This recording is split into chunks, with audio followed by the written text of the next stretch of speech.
Sí, bueno, Émile Dubois es un personaje histórico, real, o sea, que digamos que existió, pero también que generó a su alrededor una serie de mitos urbanos y una suerte como de santo popular, ¿no? Entonces, más o menos lo que sabemos sobre Émile Dubois son cosas que están disponibles en distintas fuentes de información, en redes sociales. Sí, bueno, para que no entendamos. El caso de Émile Dubois está hablando de un personaje francés que migra desde su país natal, de origen muy popular, bastante pobre, ¿no? Y se empieza a vincular con el mundo de la minería. Luego está vinculado a un evento de asesinato. Luego sabemos que migra a Latinoamérica, va pasando por distintos países, entre ellos Colombia, donde establece una relación sentimental, y hasta llegar a Chile, ¿no? Tiene un hijo que está registrado a su nacimiento en Iquique. Pero acá ya entra con su seudónimo que va a ser conocido, que es Émile Dubois, que no es su nombre original. Y, y la verdad es que en el caso de Chile, él se le asocian y cometen 4 asesinatos. Uno en Providencia, en Santiago, en la calle Huérfanos, si mal no recuerdo. ah, eh, y luego se traslada a Valparaíso y en Valparaíso también comete asesinatos. Generalmente, si no me recuerdo, son 4 y están vinculados siempre, y aquí es donde viene lo interesante de la historia, a personas migrantes con miembros de la alta sociedad porteña, migrantes ricos y extranjeros. ¿Vale? Entonces, finalmente se le termina condenando por uno de los asesinatos. El juez demuestra que estaba en posesión de Dubois un reloj que una de las víctimas poseía, y por tanto lo encarcelan y luego de eso lo fusilan.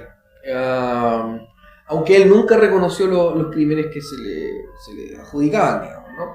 Eso más o menos son como los datos, comillas, reales, objetivos que tenemos. Pero que es lo interesante de la historia de Dubois, no es tanto no es tanto la realidad, sino más bien el mito.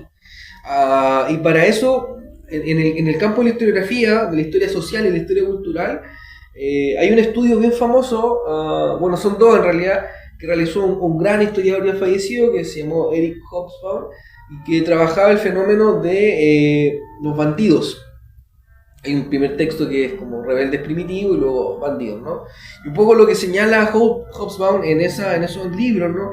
Es que en los procesos de modernización suele ocurrir que existen grupos o individuos que quedan al margen de ese proceso de modernización, de creación de los estados, de la legalidad, de las construcciones de legitimidad liberal y burguesas clásicas, ¿no?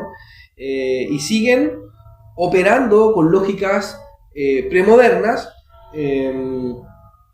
pero además operan con unas formas de resistencia al proceso de modernización, ¿ya? Y por lo general se asocian a héroes populares, que su gran característica es que para el mundo popular es que traen redención y justicia, ¿no? Y entonces se construye una idea mítica de estos personajes que generalmente son bandidos, ladrones del pueblo, digamos. Un poco la idea de Robin Hood, digamos, ¿no?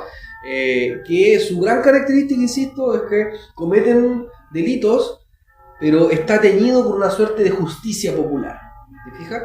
Entonces, en el caso de Dubois, uno podría pensar en esa clave, en ese registro, ¿no? Y ahí está lo interesante que te quería comentar, más allá de los datos reales que los podemos trabajar como historiadores, como periodistas de investigación. Lo interesante, para este caso, no es tanto los crímenes, sino más bien cómo la figura se convierte en un mito urbano, ¿no? Eso es lo relevante. Y en la práctica lo que ocurre es que Dubois tiene en el cementerio 3 de Playa Ancha, no están sus restos ahí, pero sí opera una niñita, donde la gente le pide deseos, ¿sí? Y supuestamente se cumplen esos deseos. Entonces, ahí viene otra vez la cuestión relevante, porque tiene que ver con el mito, ¿no? O sea, como yo, como sujeto popular, planteo deseos, a un asesino popular que me los cumple, digamos, ¿no? O sea, si tú te fijas, es una estructura mental, una estructura idética que mezcla cosas premodernas con cosas de la modernidad. O sea, necesito, por ejemplo, tengo una enfermedad del cual no puedo salvarme por la medicina y entonces voy y le pido a un justiciero popular que me sane. ¿Te fijas? Entonces operan estructuras míticas, ¿sí? Con expresiones propias de los conflictos que trae la modernidad. Interpretación, que es la que convierte el mito popular, en la idea de que este asesino extranjero lo que hacía era justiciar a los pobres. Porque todos aquellos que fueron víctimas del asesinato de Émile Dubois, supuestamente tendrían la característica de ser ricos, burgueses, extranjeros, usureros y maltratadores de la clase obrera. ¿Te fijas? Entonces,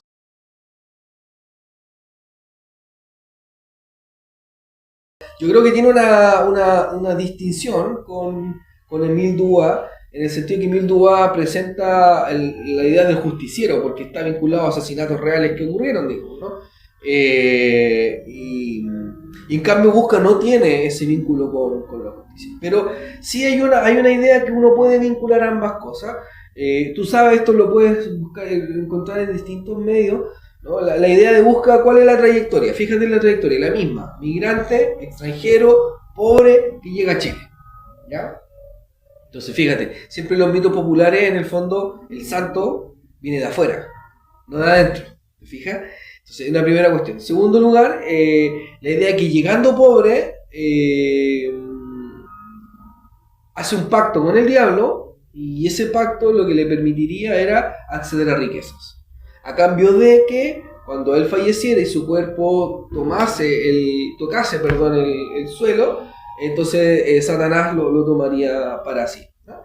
Ya, entonces, ¿qué es lo que sabemos al respecto? Se han hecho entrevistas a personas que conocieron a Busca y cuál es la gran característica que tiene. Y aquí otro vínculo que se puede hacer con Émile Dubois, ¿en qué sentido? Es la idea de la redención y la justicia popular. Lo que se dice de Busca es que él era muy bueno con sus trabajadores. Y entonces escapa nuevamente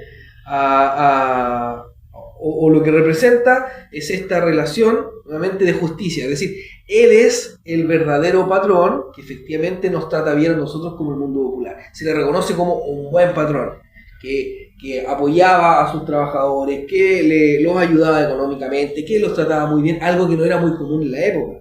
Pensemos que la reforma agraria de Chile recién, en serio, parte en 1964, ¿no? Aunque hubo algunos indicios en el gobierno de Jorge Alessandri, pero en estricto rigor parte en 64 y se profundiza durante la Unidad Popular. El actual Premio Nacional de Ciencias Sociales, José Bengoa, tiene toneladas de investigaciones, toda su trayectoria precisamente fue analizar las condiciones de injusticia en el campo, la ruralidad, los rasgos aún premodernos y medievales que existían en el campo, ¿no? Entonces, esa era la tónica, digamos. Entonces, Busca lo que hace es romper eso. Es el buen patrón, ¿te fijas? Entonces, si tú te fijas, en ambos casos, estos extranjeros pobres llegados a Chile son buenos o hablan en favor o cometen acciones a favor de los sectores populares y los desposeídos, ¿te fijas? ¿Y cuál es la gran característica de Busca, ¿no? Es que, y por eso digamos, el tema de su ataúd, ¿no? Es que hizo construir en el ataúd unas patas como de león, que en realidad tienen 6 dedos, y eso es como la cuestión mítica que hace la gente, decir que está representando al diablo, ¿no? Pero que lo puso en alto sobre esas patas. Entonces así su cuerpo nunca iba a tocar el suelo, digamos, ¿no? Y entonces burló el pacto con el diablo. Entonces, nuevamente, hay otra cuestión interesante ahí en el relato mítico. Es decir, que este sujeto evade su propio pacto con el demonio, con el poderoso, con los poderosos. ¿Te fijas? Es decir, él terminó, su muerte también es una forma de resistencia. Porque no cumple, evade el costo con los poderosos. En este caso, el diablo. Es lo que en la cultura popular se llama como astucia. O sea, nosotros llamaríamos astucia, en el mundo popular se le dice como viveza, ¿no? Entonces, en síntesis, para ordenar esto, ¿no? Yo creo que los trabajos de Hobsbawm sirven para entender un poco esto, ¿no? Esta idea de sujetos que en el marco de los procesos de modernización más generales quedan en los márgenes al respecto, están en el margen o derechamente fuera, y que el mundo popular o la cultura popular comienza a venerar con rasgos divinos o míticos por sus acciones, discursos o prácticas de resistencia a las élites dominantes del periodo. ¿Te fijas? El caso de Émile Dubois es claro con la vinculación con los asesinatos, y en el caso de ahí se me olvidó el nombre. Busca. Gracias. El caso de Busca es más bien se relaciona con su buen trato y relación con el mundo de los trabajadores y al mismo tiempo con evadir el pacto con el mismo demonio.